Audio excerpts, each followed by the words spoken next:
Nouvelle édition de Défense sur i24 News. Pour ouvrir cette émission, c'est Nicole, bonsoir. Nous allons parler bien évidemment de la situation sur le terrain où Tsahal opère dans plusieurs points. Tout à fait, dans la bande de Gaza, donc dans le sud, des combats et des opérations absolument partout, que ce soit dans le nord, dans le centre, mais aussi dans le sud. Il y a le porte-parole de Tsahal, Daniel Hagari, qui a fait un petit peu le bilan de ces derniers jours, des succès réalisés par Tsahal. Il a parlé notamment de l'opération à Rafah, qui a commencé maintenant il y a 10 jours. En 10 jours, il y a eu plus de 100 terroristes qui ont été éliminés par Tsahal et 10 systèmes de tunnels qui ont été neutralisés. Donc ça, c'est pour la ville de Rafah, dans le sud de Gaza. Zeytoun, il y a plus de 150 terroristes qui ont été éliminés, 80 sites utilisés par le terroriste du Hamas qui ont là aussi été neutralisés. Cette opération, elle a duré plusieurs jours. Elle avait commencé jeudi dernier et là, vraisemblablement ce matin, les forces de Tsahal se sont retirées donc de cette ville de Zeytoun, donc dans le centre de la bande de Gaza. Et à Jabalia aussi, il y a plus de 80 terroristes qui ont été éliminés ces derniers jours. Donc énormément de succès de l'armée israélienne. Ça montre que sur le terrain, les opérations et les combats se poursuivent. Face à ça, eh bien, on voit de plus en plus de tirs de roquettes aussi du Hamas dans les localités frontalières avec la bande de Gaza, de plus en plus d'impacts directs. On a vu aussi des roquettes dans des zones un petit peu plus larges, dans la ville d'Ashdod, dans la ville de Beersheva, qui a été visée par pas moins de 14 tirs. Donc beaucoup de combats et aussi beaucoup de tirs de roquettes qui se poursuivent dans le sud de Gaza. Alors pour en parler, général de réserve Gershon Cohen, merci d'être avec nous. Une donnée que je voudrais que vous expliquiez. Dans la ville de Khan Younes, lorsque Tsahal a opéré, il y avait une division avec 7 brigades. Aujourd'hui à Rafah, il y a uniquement 2 brigades. De qui se moque-t-on ? D'abord, il y a une division qui est à Rafah, une division qui est constituée de 2 brigades. Chacun, on ne se moque de personne, chacun a son rôle.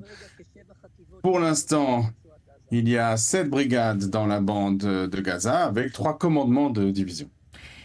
Le souci, c'est que à votre époque, il y avait une stratégie à long terme. On a l'impression quand même, avec ce retour de Tsahal à Jabalia et à Zeytoun, qu'il n'y a pas suffisamment de stratégie à long terme. Tout d'abord, tous ceux qui pensent qu'il y a une stratégie et que c'est toujours à long terme, c'est un peu simpliste. Souvent, les stratégies, c'est à court terme et cela dure pendant quelques années. Et ce n'est pas une question de court ou de long terme. Il y a une confusion quant à ce qu'on doit faire dans la bande de Gaza parce que, dans les faits, il faut, si Israël veut respecter ce qu'attendent les Israéliens, c'est-à-dire une alternative au pouvoir, en fait, cette alternative n'existe pas vraiment. Et c'est là que commence le problème. Il n'y a pas vraiment d'horizon politique pour Israël pour mettre en œuvre quelque chose, à part si Israël cède. Et Nasrallah l'a bien expliqué. Il explique au monde, il nous dit quelle est sa stratégie dans cette guerre, et c'est une stratégie très simple. Hassan Nasrallah a expliqué que la guerre dans le nord ne s'arrêtera pas tant qu'il y aura la guerre dans le sud, que la guerre dans le sud ne s'arrêtera pas si Israël n'acceptera pas la proposition faite par le Hamas, c'est-à-dire un retrait entier et peut-être libérer quelques otages et mettre fin à la guerre, et ce serait une défaite. Donc c'est inacceptable pour Israël. Et ici, Israël n'accepte pas cela, eh bien, on continue une guerre d'usure. Donc, ce que dit Nasrallah, c'est soit qu'Israël accepte la guerre comme le veut le Hamas, et ce sera une défaite, soit Israël poursuit la guerre, et donc sera usé sur le long terme, aussi bien dans le nord que dans le sud. Quoi qu'il en soit, cela risque d'être une défaite pour Israël. Et donc, Israël doit sortir de ce piège. Et c'est là que débute le problème. Ça n'est pas seulement parce qu'il n'y a pas d'horizon diplomatique, c'est parce que aucun pays arabe ne veut contribuer à cela, ni les Égyptiens, les Qataris bien sûr que non, les Émirats non plus. L'autorité palestinienne peut entrer dans la bande de Gaza, mais on va les tuer, ils se feront tuer, le Hamas les tuera. De la même manière que l'autorité palestinienne n'arrive pas à contrôler Naplouse. Alors, Général Cohen, donc les seuls qui sont... Général Cohen, ce qui m'intéressait surtout, c'est de voir que comment se fait-il que le Hamas se réorganise, et c'est exactement ce que m'a confié un officier de haut rang, et en même temps que les roquettes continuent à pleuvoir?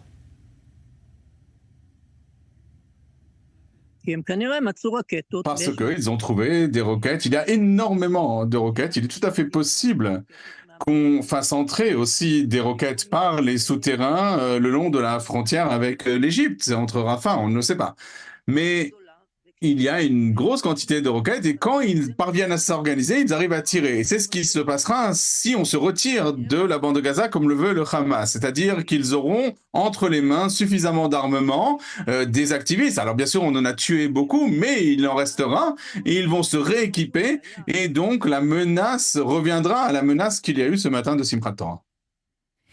Merci Gershon Cohen, restez avec nous s'il vous plaît. Je donne la parole à Océane parce qu'il y a des chiffres qui ne trompent pas. Il y a plus de camions humanitaires aujourd'hui qu'il n'y en avait avant la guerre. Tout à fait, et il y a même quelques jours, Tsahal a ouvert un nouveau point de passage destiné donc au nord de la bande de Gaza, ça s'appelle Erez Ouest, là aussi pour acheminer de l'aide humanitaire, des centaines de camions qui passent par jour. Depuis le début de la guerre, donc depuis le 7 octobre, il faut savoir qu'il y a plus de 22 760 camions d'aide humanitaire qui sont passés donc par Israël, envoyés par Tsahal, destinés donc à la bande de Gaza. Quand on dit camion, à l'intérieur, il y a de la nourriture, de l'eau, de l'essence, du matériel du matériel médical également, du matériel pour construire des camps de réfugiés, des tentes, etc. Donc Tsahal a en effet considérablement augmenté son aide humanitaire. C'est aussi une façon de répondre aux inquiétudes des États-Unis, aux inquiétudes de l'Europe également. Il faut savoir que Tsahal n'a pas non plus attendu la guerre pour envoyer de l'aide dans la bande de Gaza, parce qu'il y en avait eu énormément déjà avant. On va regarder la preuve avec ces chiffres. En avril 2023, donc l'année dernière, il y avait eu 3561 camions qui étaient passés. En mai 2023, donc encore une fois l'année dernière, plus de 4700 camions. Et en mars dernier, 5000 camions d'aide humanitaire. Et en avril, rien que pour le mois d'avril, donc il y a quelques semaines, 6000 camions d'aide humanitaire qui sont passés. Donc il y en a toujours eu. Évidemment, il y en a beaucoup plus en cette période de guerre. Donc n'en plaise à ceux qui critiquent Israël, qui n'envoient pas assez d'aide humanitaire. La preuve avec ces chiffres, plus de 22 760 camions, rien que depuis le 7 octobre, qui ont été envoyés par Israël, par l'armée israélienne, destinés à la population civile de la bande de Gaza. Merci Océane. Vanessa Seyman, entre-temps, m'a rejoint. Vous êtes spécialiste en négociation. Merci d'être avec nous. D'abord, le Hamas use et abuse des images de famine. La communauté internationale presse Israël. Et là, les chiffres ne trompent pas. Ils disent complètement l'inverse. Ils disent, mais de toute façon, à mon avis personnellement, ce combat est un combat qu'on perd d'avance, parce que maintenant, tous les médias, enfin, c'est une question de quantité et non d'accuracy des chiffres. Et puis, à chaque chiffre que l'État d'Israël peut présenter, alors il y a un autre chiffre qui peut être présenté qui contredicte, mais de toute façon, à mon avis, c'est pas la discussion qu'on doit faire, puisque même si on rentre des camions humanitaires, même si on fait le meilleure chose qu'on peut pour bien protéger les citoyens à Gaza, ou faire le meilleur pour pas faire du mal aux citoyens, c'est pas la bonne question, parce que le monde nous regarde avec une. Alors c'est quoi la question justement ? La question, c'est c'est pas est-ce qu'on est juste, mais comment on peut être plus savvier, plus intelligent à se gérer dans ce masse de l'écosystème qui est contre nous, en fait, contre nous. La population dans l'Europe, la population musulmane en Europe et aux États-Unis, maintenant, comme vous pouvez aussi voir, c'est une population qu'on l'entend, c'est une population qui est active, et c'est une population aussi qui influence l'opinion du public. Alors, et c'est ça qu'il faut. Alors, je vais poser la question au général Cohen. Général Cohen, merci d'être resté avec nous. À l'instant, Vanessa Seyman disait qu'il faut être plus intelligent. La question est de savoir, est-ce que l'armée a les moyens d'être intelligent au sol, sur le terrain ?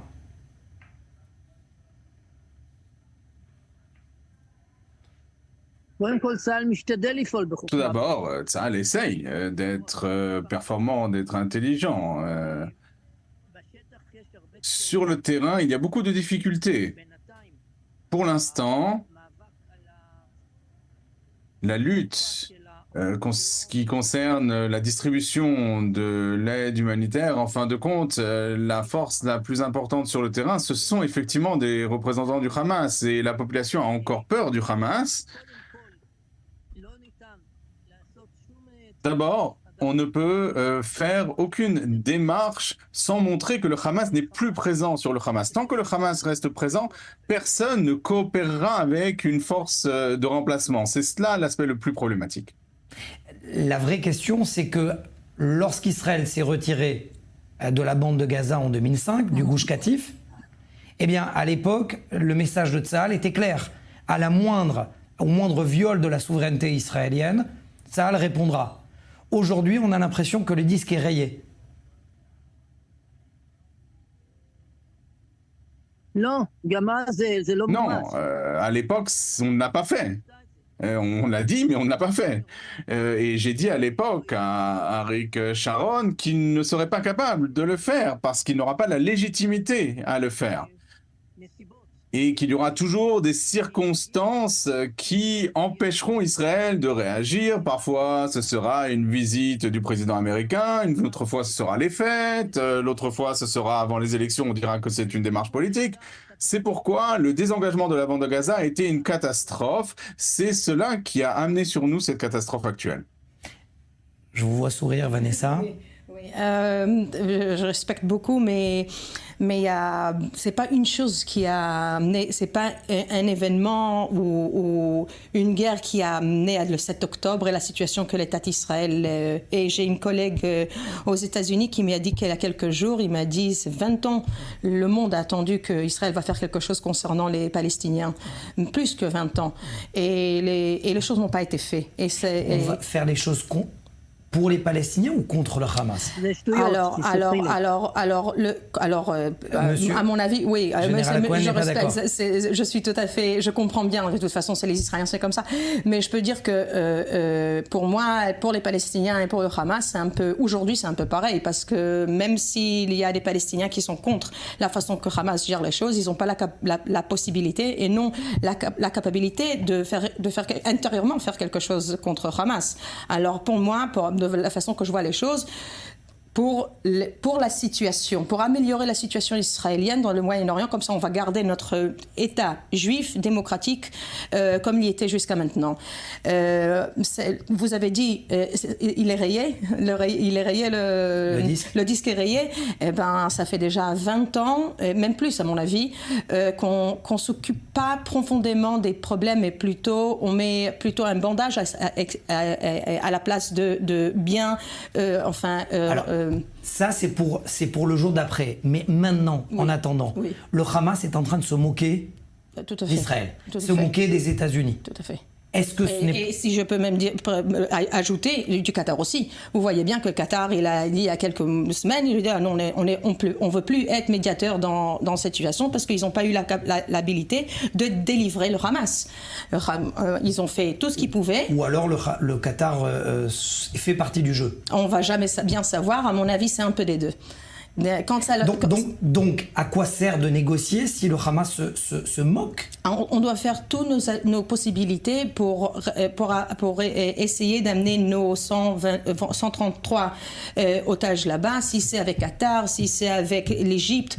Tous les moyens qu'on a. 132 depuis. 132. Tous les moyens qu'on a. Maintenant, on ne peut pas savoir d'avance si un processus il va échouer ou va réussir. On doit faire le maximum. Maintenant, l'État d'Israël doit donner ses priorités. À quel prix, jusqu'à quelle profondeur, jusqu'à combien de temps. Quand on choisit à mettre un but et dire sincèrement à les Israéliens, et ça c'est même une tactique que je veux proposer cette heure-là, que peut-être on n'a pas réussi à gagner cette guerre et admettre à ça et voir qu'est-ce que Hamas va faire avec. Ça, c'est aussi une possibilité. Sous-entendu, prêcher le faux pour avoir le vrai. Hamas, la seule chose qu'il veut, c'est qu'Israël va admettre qu'elle a perdu. Merci. On va parler du Nord, Océane, assez rapidement, sur le fait que, jusqu'à preuve du contraire, le Hezbollah, il y avait un jeu de ping-pong, et maintenant, eh bien, le Hezbollah accélère le rythme. Tout à fait, avec des roquettes, des missiles anti-chars, des drones, des missiles qui sont tirés donc quotidiennement sur les localités du nord. Ça fait énormément de dégâts matériels. Il suffit de se balader dans la ville de Kiryat Shmona, qui est une ville fantôme, quasi complètement détruite. Il y a aussi des dégâts, des pertes humaines. Il y a 24 civils depuis le début, depuis le 8 octobre, 24 civils israéliens qui ont été tués. 6 rien que ces 3 dernières semaines. 24 civils, ça peut paraître pas beaucoup, sachant que toutes les localités du nord, en tout cas les localités proches du Liban, ont été évacuées. Donc ces 24 civils, ce sont des gens qui revenaient prendre des affaires, etc. Donc ça nous laisse imaginer les dégâts qui auraient été beaucoup plus importants si tous les Israéliens n'avaient pas été évacués. Donc à chaque fois, Israël riposte. On a encore vu cette nuit avec un haut commandant du Hezbollah qui a été éliminé dans une élimination ciblée. On est toujours dans ce jeu de ping-pong avec un Hassan Nasrallah qui se moque là aussi, comme le Hamas, qui se moque un petit peu d'Israël, qui conditionne la situation que l'on voit sur le front nord à la situation que l'on voit dans la bande de Gaza, qui dit ouvertement à Tsahal, si vous n'arrêtez pas ce qui se passe, si vous n'arrêtez pas la guerre qu'il y a dans la bande de Gaza, eh bien on va continuer. Il a aussi joué avec l'objectif que s'est fixé le gouvernement israélien, à savoir de faire en sorte que la rentrée scolaire du 1er septembre se déroule normalement pour les habitants du Nord. Hassan Nasrallah dit que ce ne sera pas du tout possible et qu'on imagine, lorsque Tsahal aura fini le travail entre guillemets dans la bande de Gaza, vraisemblablement on se dirige vers une offensive sur le front Nord. Alors, le général Gershon Cohen, vous êtes un habitant de cette frontière, plus avec la Syrie, d'ailleurs, généralement. Ma question est simple, général Cohen. Vous avez passé la plupart de vos périodes de réserve au cours de ces derniers mois avec les commandants du front Nord. Et moi, la question que je me pose, jusqu'à quand le Hezbollah va continuer à tirer sans être véritablement atteint ? Tout d'abord, effectivement, il y a des dégâts causés au Hezbollah, mais ce sont des succès tactiques et non stratégiques. Le Hezbollah peut continuer à tirer de cette manière comme il le fait aujourd'hui pendant une vingtaine d'années. Et effectivement, il est en position de supériorité stratégique parce que nous ne pouvons pas continuer avec cette situation pendant 20 ans. On ne peut pas avoir les personnes évacuées pendant aussi longtemps. Donc le Hezbollah se tire. Et j'aimerais revenir à ce qui a été évoqué auparavant.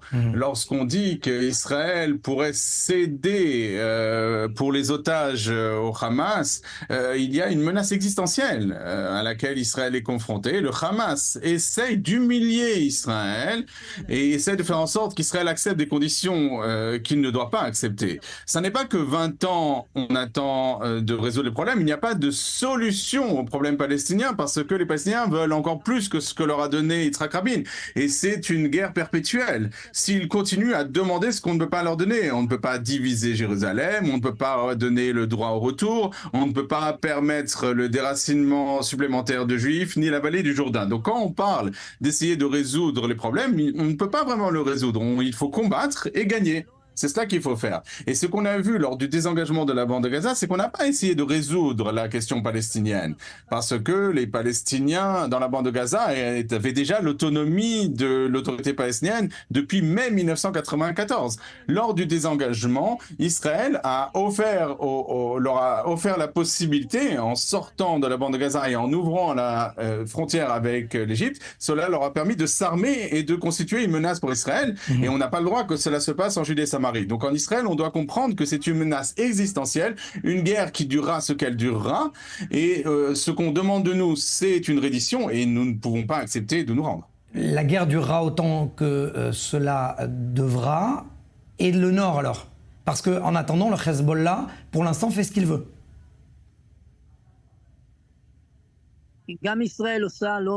Israël fait beaucoup de choses au Liban.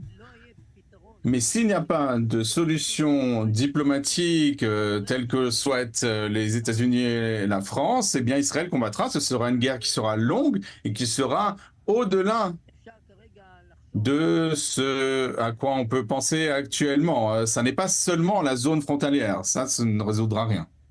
Ça veut dire donc une guerre globale, une guerre du Nord.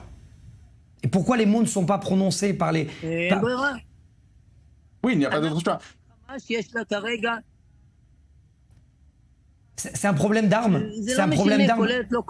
Peu importe qu'on parle de guerre globale ou pas.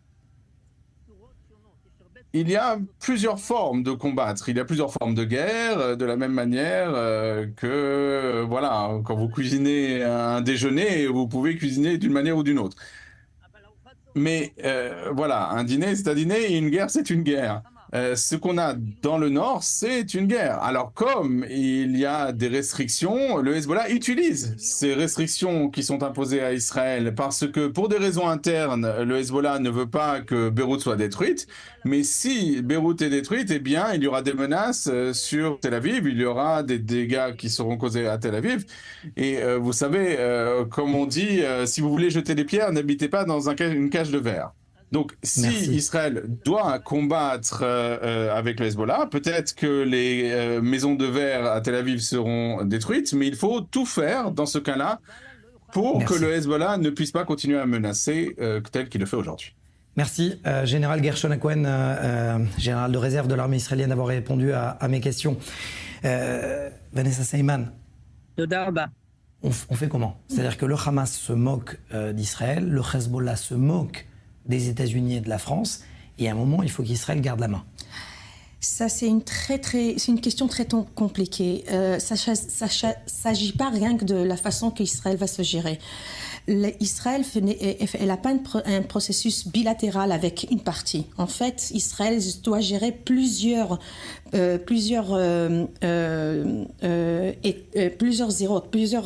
fronts parallèles en même temps, et une front influence l'autre. Je suis tout à fait d'accord que Hezbollah doit être détruit, que le Hamas doit être détruit, et que la force avec eux, c'est la façon. Mais si on prend, et on a la possibilité d'ailleurs, vous avez demandé une question d'armes, une question, on a la possibilité. Mais si on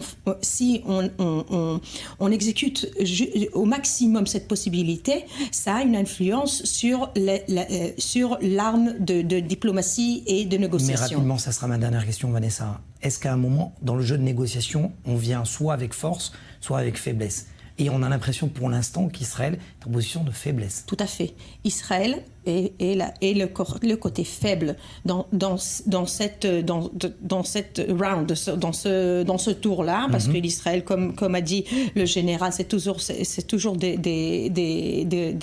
une fois. Mais le fait qu'on est faible, ça ne veut pas dire qu'on n'a pas des possibilités à faire des choses. Dans négociation, la question de faiblesse ou de pouvoir, c'est une question qui est très fluide. D'un côté, on peut être au début du 7 octobre, le début d'octobre, on avait le revers, on avait la chance, on était le côté qui a été agressé. D'ailleurs, on avait le pouvoir de faire des choses qui n'ont pas été nécessairement fait. Maintenant, on est dans une autre situation. Pour avoir la possibilité de faire bien comme il faut les choses, on ne doit pas rien qu'utiliser la force et l'armée, mais de la diplomatie aussi. Et c'est ça qu'on manque. C'est ça qu'on manque. Parce que, un dernier mot, parce que la diplomatie est perceived intérieurement en Israël comme une faiblesse. Un acte de faiblesse. Voilà, c'est ça le problème. Vanessa Seyman, et je sais que vous êtes en train, toujours en contact avec le leadership israélien pour justement les aider à négocier. Merci à vous, Vanessa Seyman. Merci beaucoup, merci de m'avoir ici. En attendant, le Hamas étend sa toile, étend son influence à l'étranger, Shani Guidalia. Création d'une base en Turquie. C'est le nom du document trouvé au domicile de Hamza Abou Shanab, le chef de cabinet de Yahya Sinwar. Sur la base de ces documents, le magazine britannique The Times a révélé que le Hamas envisagerait d'établir une base secrète en Turquie. Le but, coordonner des attaques contre des cibles israéliennes et juives dans le monde, y compris dans des pays membres de l'OTAN. Il n'y a pas d'autre choix que d'établir des centres militaires qui seront la base d'opérations spéciales qui peuvent renforcer les forces de résistance militairement, diplomatiquement et moralement. Le document présente un plan sur 3 ans, en plusieurs étapes. Premièrement, la création de cellules militaires dans de nombreux pays. Puis, une phase de formation de ces cellules. Et enfin, la planification d'assassinats, de sabotage et d'enlèvement. Les cibles seraient des commandants du Mossad et des Israéliens ou des Juifs influents. Le plan comprend également des détails sur le financement et le personnel à envoyer pour établir cette base secrète.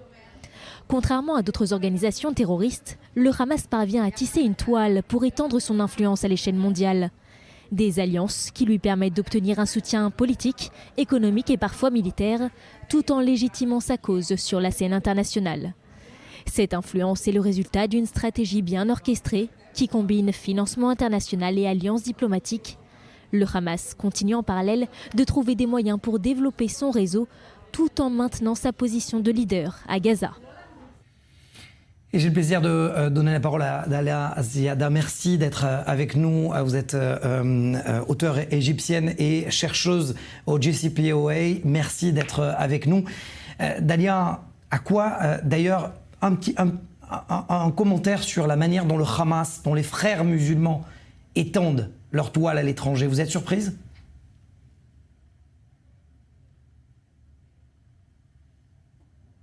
Merci beaucoup, Mathias. C'est toujours un plaisir d'être invité dans votre émission. Alors, ça n'est pas surprenant de voir que les dirigeants du Hamas essayent de trouver refuge dans d'autres pays. On pouvait s'y attendre. Ils sont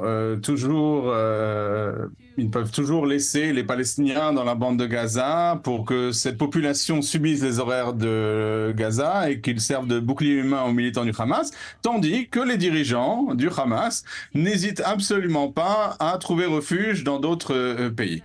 Mais le choc, ce qui est très surprenant, c'est de voir qu'il y a encore des pays dans notre région et dans le monde qui sont prêts à les accueillir. C'est cela le gros problème. Alors, vous étiez jusqu'à début octobre encore en Égypte. Et ma question est simple finalement. À quoi joue l'Égypte ? L'Égypte qui a appelé le soutien israélien pour amasser plus de force à l'époque contre Daesh, aujourd'hui n'accepte pas qu'Israël règle le problème du Hamas.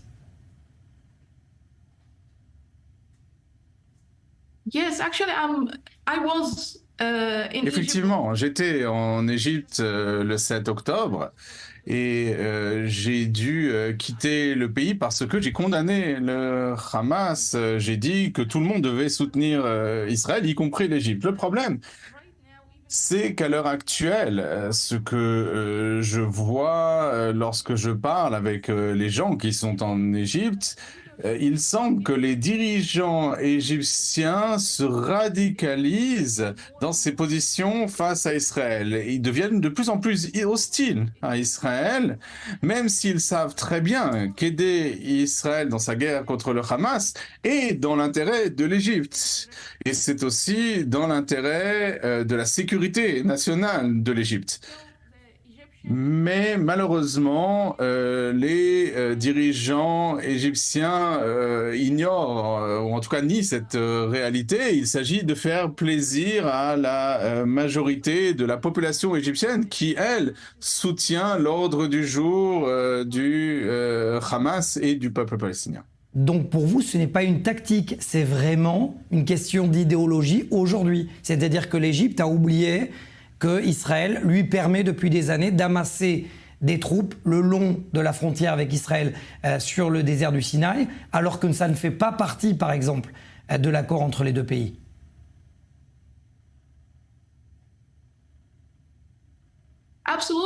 Oui, absolument.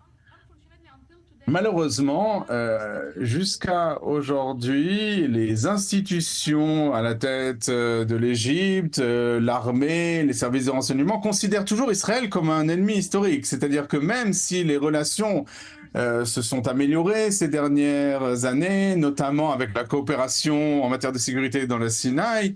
D'ailleurs, les terroristes que combat Israël aujourd'hui, le Hamas et des organisations qui sont affiliées à d'autres organisations djihadistes qui sont proches du Hamas, eh bien, quand il y a eu cette lutte de la part de l'Égypte, eh bien, Israël s'est placé aux côtés de l'Égypte, a fourni et même de l'aide de son armée de l'air et en fait a aidé l'Égypte à combattre le terrorisme. Donc on aurait pu s'attendre, puisqu'Israël aujourd'hui est dans une situation similaire, on aurait pu s'attendre à ce que l'Égypte manifeste le même soutien à Israël. Mais en fait, en réalité, ce qu'on a vu, c'était le contraire.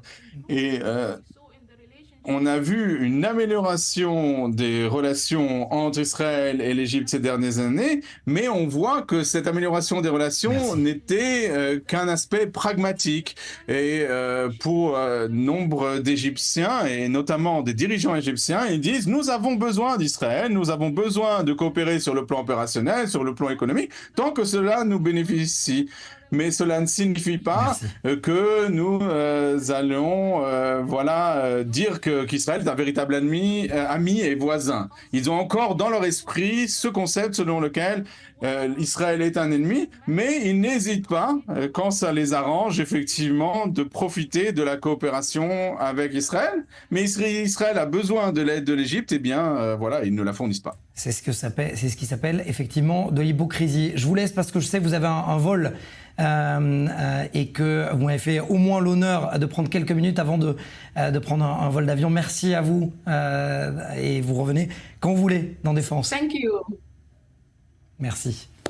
Océane Nicole, on revient avec vous sur 48 heures de Yom HaZikaron, Yom HaAtzmaut, plein d'émotions et en même temps plein de tristesse. Exactement, énormément de tristesse parce qu'on est en pleine guerre, il y a toujours 132 otages israéliens qui sont détenus dans la bande de Gaza. C'est toujours de toute façon Yom HaZikaron, ce jour du souvenir, un moment extrêmement émouvant, c'est le moment où tout le pays, tous les Israéliens se souviennent, commémorent les soldats tombés au combat, les forces de sécurité tombées au combat et aussi les victimes de terroristes. Et là, ça intervient après les massacres du 7 octobre. Il y a 1600 victimes en plus si on compare aux chiffres de l'année dernière, ce qui porte cette année le bilan depuis 1860 à 30 140 victimes, que ce soit donc des soldats, des forces de sécurité ou aussi des civils. Il y a eu 766 soldats en plus et 834 civils en plus. Beaucoup de temps fort, beaucoup d'émotions. C'était aussi un moment de mea culpa où on a entendu des responsables du gouvernement qui ont pris leurs responsabilités,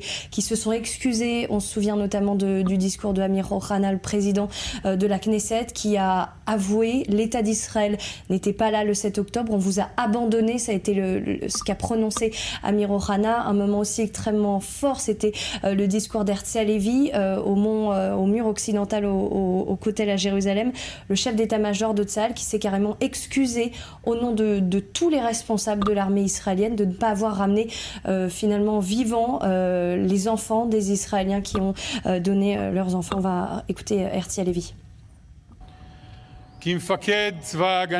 En tant que commandant des forces de défense d'Israël, je suis responsable de l'échec de Tsahal qui n'a pas protégé les citoyens d'Israël le 7 octobre.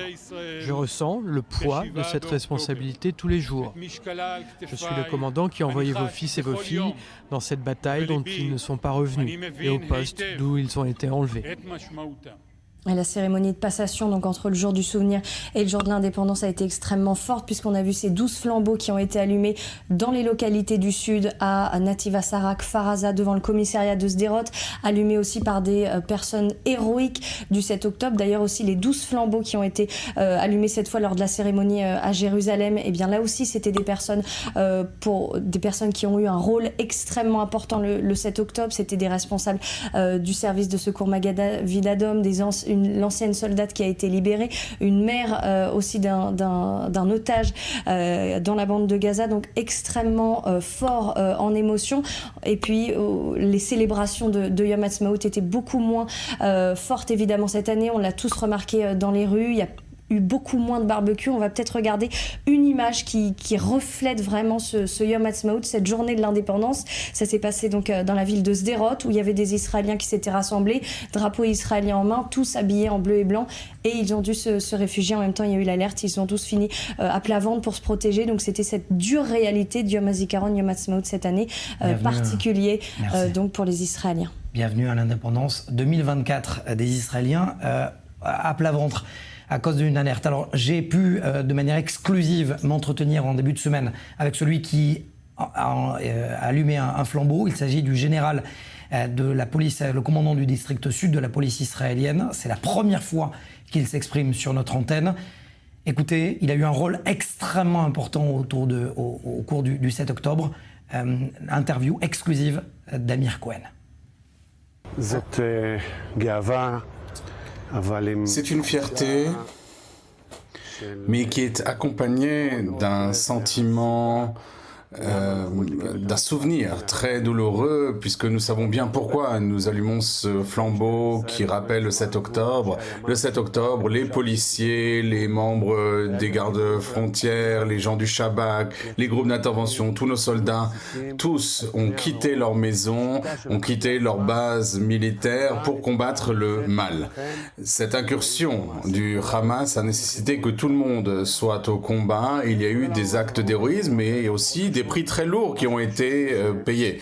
Le Hamas a aussi payé un prix, mais ça n'est pas là ce qui est important. Ce qui est important, c'est que je suis fier d'allumer ce flambeau au nom de ceux qui malheureusement ont payé de leur vie, au nom des familles endeuillées, des policiers qui ont fait preuve d'héroïsme. Nous avons vécu des moments difficiles, mais il y a aussi ce sentiment que la lumière continue de briller. On ne pourra pas l'éteindre. Ce flambeau qui représente cette grande lumière de l'État d'Israël, personne ne pourra l'éteindre. Avant que l'on commence cet entretien, vous avez regardé la Knesset et vous étiez ému. Oui, je suis très ému. C'est la maison du peuple, c'est là que sont élaborées nos lois.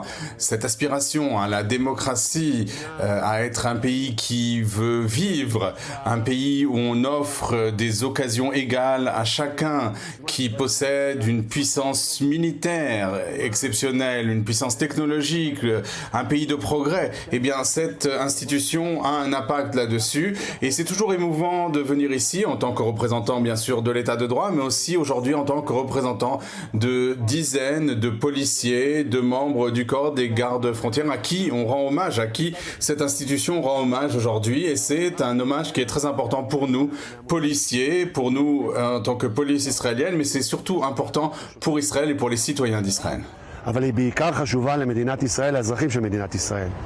Je sais que vous n'aimez pas parler de vous-même, mais en hébreu on dit toujours que le commandant est en première ligne. C'est ce que vous avez fait le 7 octobre. Vous êtes sorti de chez vous à Sderot et vous avez combattu les terroristes. C'est dans l'ADN de n'importe quel policier, commandant, commandant de district, de tout combattant aussi au sein de l'armée et de tout commandant de l'armée. L'exemple personnel, la volonté d'aller au contact de l'ennemi. Lorsque nous savons que les citoyens sont dans la détresse, nous laissons tout derrière nous et nous courons effectivement, même s'il faut se lancer dans la bataille. C'est ce qu'on a fait le 7 octobre. Les citoyens avaient besoin de nous. Nous avons tout laissé tomber et nous avons couru.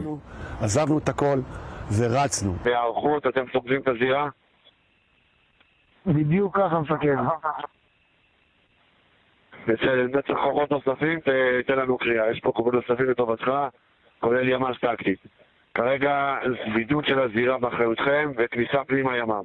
Vous ne saviez pas ce qui vous attendait sur place. Non, je ne le savais pas.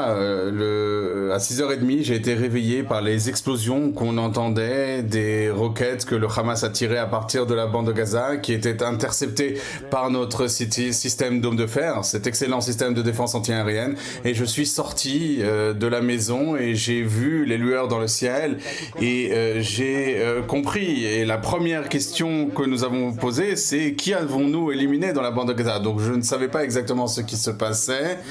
Et à partir de cet instant, nous travaillons comme une machine bien huilée, moi, mes hommes, les unités spécialisées des gardes frontières, le commandant de la police qui a compris, qui a été parmi les premiers à comprendre qu'on était en guerre, qui a envoyé vers le sud toutes les forces, Tzahal qui mobilise aussi toutes ses forces, toutes ses unités spéciales, il y a aussi des civils, des groupes d'intervention, tout le monde a combattu côte à côte. Mais ce qui a été formidable, cela a été la réaction des citoyens qui sont sortis de chez eux, qui ont mis parfois un gilet pare-balles, parfois qui n'étaient pas armés, et qui ont permis de sauver plusieurs dizaines de personnes d'une destinée fatale.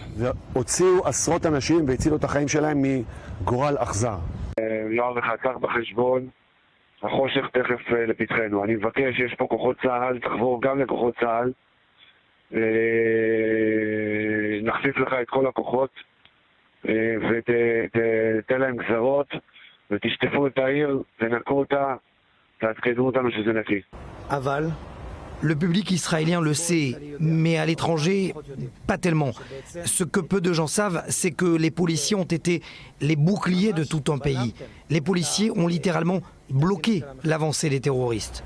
Dans le district sud, nous avons l'habitude d'être prêts aux états d'urgence. C'est un district qui travaille en étroite collaboration avec l'armée, avec le commandement sud de l'armée, et on a un ordre explicite qui prévoit donc des situations où il faut travailler avec le Magen David Adom, avec l'administration pénitentiaire, avec l'armée. C'est-à-dire que quand il y a une tentative d'incursion de terroristes, ou si les terroristes ont réussi à rentrer sur le territoire israélien, nous mettons en place des barrages qui permettent de faire une muraille de Chine qui est censée être impénétrable. Ce qui s'est passé à 6h41, lorsque mon chef des renseignements m'informe qu'il y a eu une incursion de terroristes sur la plage de Zikim et qu'il y a un combat avec eux, eh bien, j'annonce cet ordre et à partir de ce moment-là, nous avons déployé plusieurs barrages qui empêchent des dizaines de terroristes d'entrer plus en profondeur sur le territoire israélien. Mais commandant, vous avez été aussi chef des gardes frontières. Sur le papier, ça semble réalisable, mais rien dans la réalité vous a préparé à ce type d'attaque. Le rôle de la police et le rôle d'un commandant de la police et des policiers qui sont déployés partout, ça n'est pas le même rôle que celui de l'armée. Il ne s'agit pas pour nous de combattre une guérilla, une organisation terroriste, le Hamas, qui fait une incursion sur le territoire israélien, en plein territoire israélien. Mais nous sommes une organisation qui offre les premiers secours. Et en fait, lorsqu'il y a cette incursion, nous ne nous posons pas de questions et on va au contact avec l'ennemi. Il y a eu des victimes, des morts, pour que les citoyens, pour que les Israéliens puissent être sauvés. Malheureusement, il y a eu des centaines de civils qui ont été tués dès les premières heures, qui ont été massacrés, qui ont été violés, des gens qui ont subi des morts terribles. On les a amputés, on les a violés, on a brûlé des corps, on a coupé la poitrine des femmes. Ce sont des actes barbares qui sont inacceptables pour le monde tout entier. Et je souhaite que nous continuions à être déterminés dans la bande de Gaza, que l'armée continue à frapper le Hamas jusqu'à ce qu'il soit effacé de la face du monde. Autrement, aucun juif et aucun israélien dans le monde ne pourra se sentir en sécurité. Et j'aimerais vous dire que les pays européens, eux non plus, ne pourront pas être en sécurité.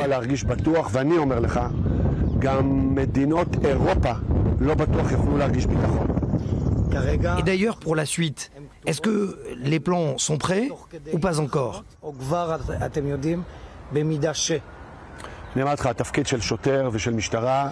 Le rôle, encore une fois, de la police, c'est d'appliquer la loi, c'est de mettre les criminels en prison, c'est d'aider les citoyens. Et Dieu merci, il y a beaucoup de défis à surmonter sur la société israélienne. Il y a la criminalité, il y a toutes sortes d'actes illégaux qui sont effectués. Et donc, je laisse à qui a besoin d'élaborer les plans, d'élaborer des plans. Non, mais je parlais, et on espère tous que ce ne sera pas le cas, si les terroristes s'infiltrent à nouveau en Israël, est-ce que les plans sont prêts ? Pour l'heure, nous sommes dans le cadre d'un effort de guerre. Et il y a aussi l'effort d'offrir une sécurité individuelle aux citoyens. Cette attaque que nous avons subie le 7 octobre, ça n'est pas seulement une incursion sur le territoire israélien. Les terroristes sont entrés dans la cour, dans les jardins des citoyens, dans leurs chambres à coucher, dans leurs pièces protégées.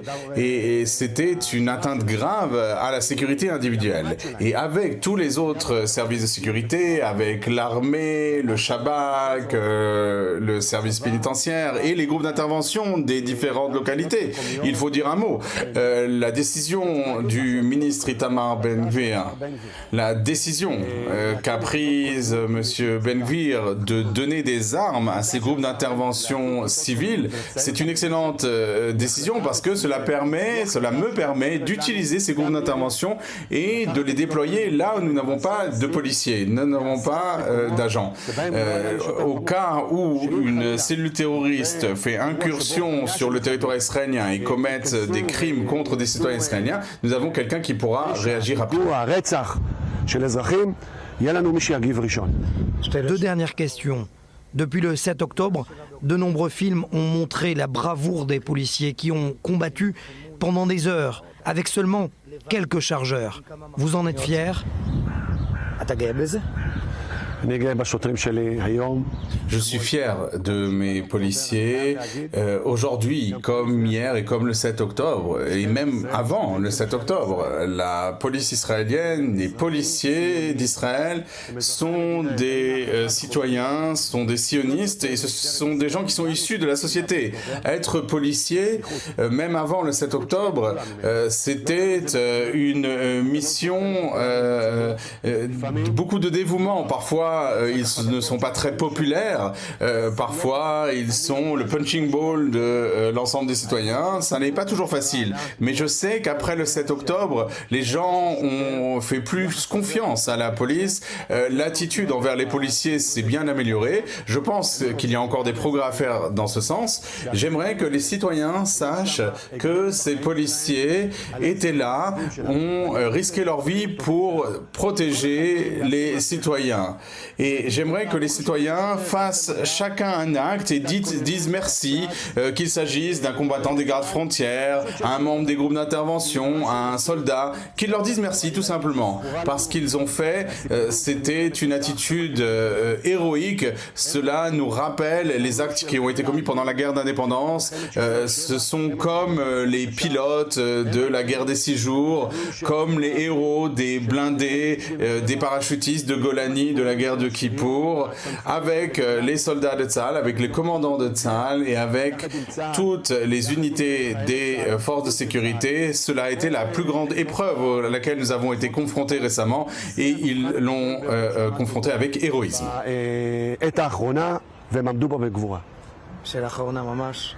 Comme c'est le cas dans de nombreuses attaques. À Ma'ale Adoumim, par exemple, tout récemment, dans la vieille ville de Jérusalem. Les policiers sont toujours les premiers à intervenir. Vous avez vous-même combattu le 7 octobre et vous avez vous-même été blessé à l'œil. Est-ce que vous permettez qu'on dise que vous êtes aussi un héros du 7 octobre ?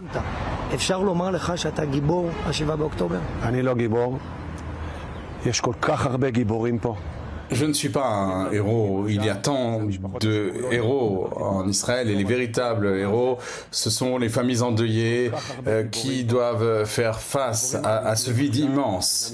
Les véritables héros, c'est ceux qui nous ont quittés le 7 octobre et les jours qui ont suivi.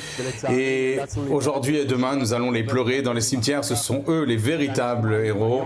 Nous avons fait ce qu'il fallait faire. J'ai accompli ma mission. J'ai accompli la mission de n'importe quel policier, n'importe quel commandant au sein de la police, n'importe quel soldat aurait fait la même chose. C'est comme ça que nous avons été éduqués, c'est ce que nous essayons de faire passer comme ça. Et comme je dis à mes subordonnés de donner l'assaut, d'aller au contact de l'ennemi et de combattre et combattre encore, eh bien moi aussi j'ai combattu, mais je ne suis absolument pas un héros.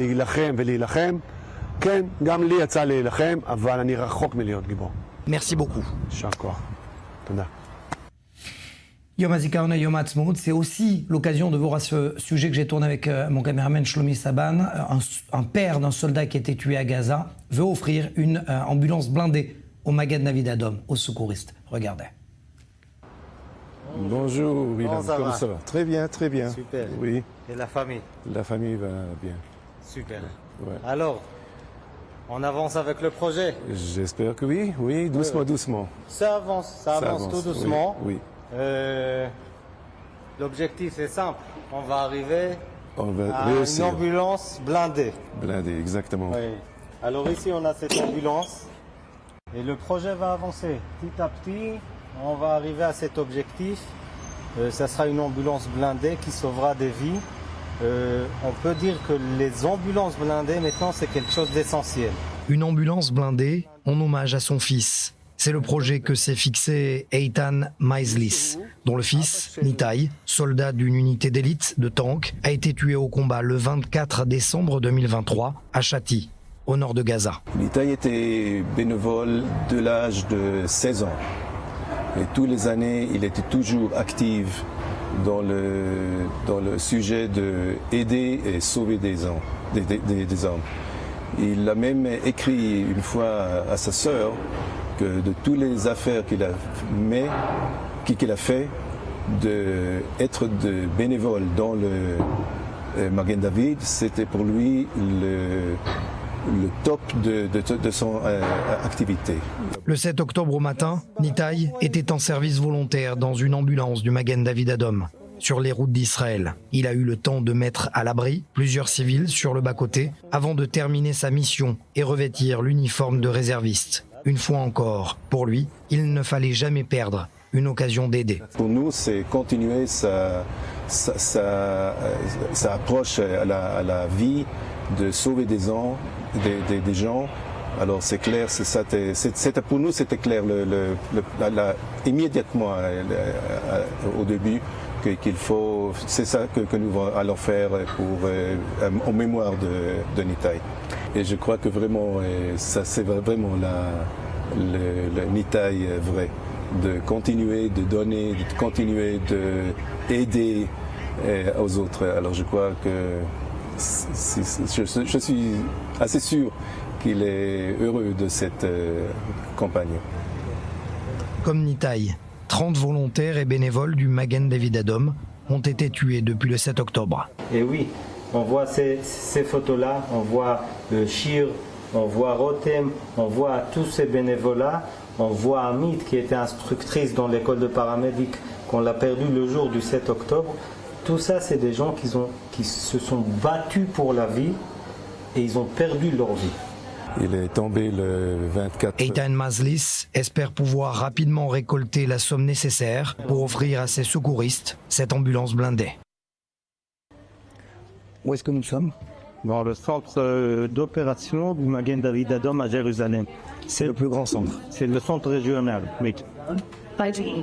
Et lorsqu'on parle du 7 octobre, c'est dans ce genre de centre que tout s'est fait. Oui, on en a 10. On en a 10 en Israël. C'est 10 centres qui ont reçu des milliers et de milliers d'appels. C'était tous les secouristes du Magen David Adom et toutes les forces de Magen David Adom depuis 6h30 du matin qui ont répondu dans les centres et sur le terrain à des milliers de personnes. On a vu même le 7 octobre des filles et des hommes qui guidaient même les forces de police et les gens à l'intérieur pour leur dire attention, il y a des terroristes. C'est comme ça que ça s'est passé. Tout à fait, parce qu'avec la technologie, tout est géolocalisé chez nous. On a très vite compris où sont les terroristes, on a très vite compris où on peut rentrer, où on ne peut pas rentrer. Et tous les secouristes chez nous, toutes les personnes qui répondent au téléphone, c'est des secouristes.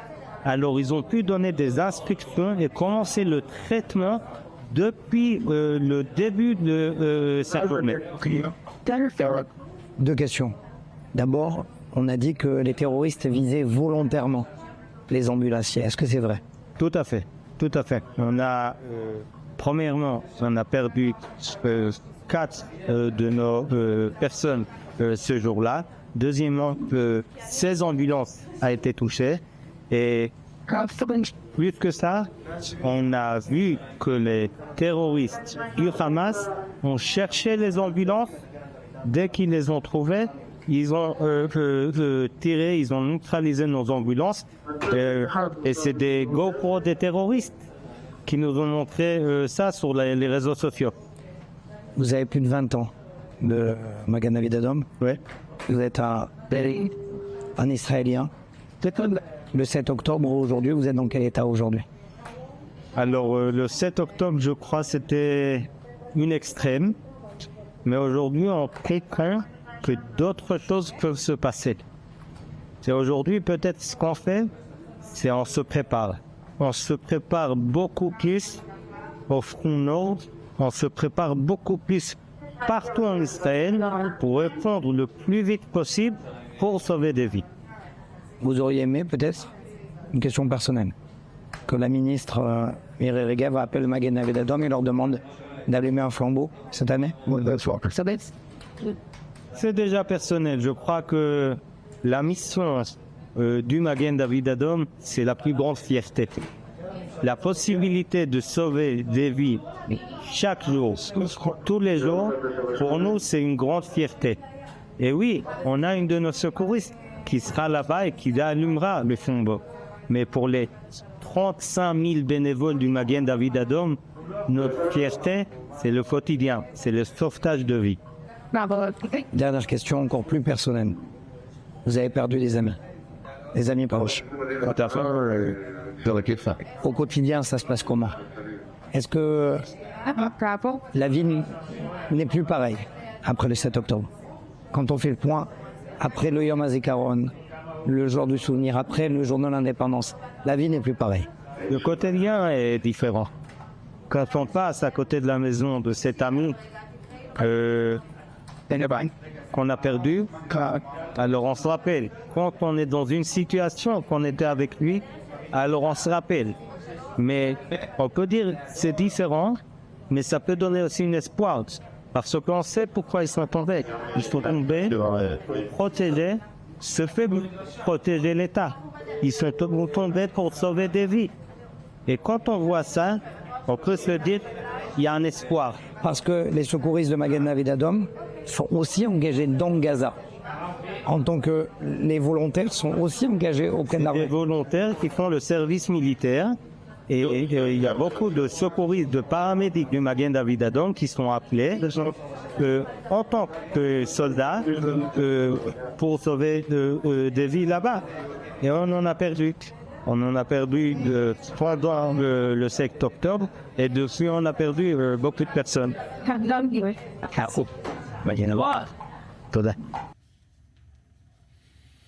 Voilà, c'est la fin de cette édition spéciale de Défense. Je remercie particulièrement Océane Nicole, encore une fois, vous m'avez particulièrement aidé au cours de cette émission. Merci pour les détails et pour ce petit plus. Merci à vous Océane, voilà c'est la fin de cette édition. On se retrouve donc très vite, très bientôt sur i24 News.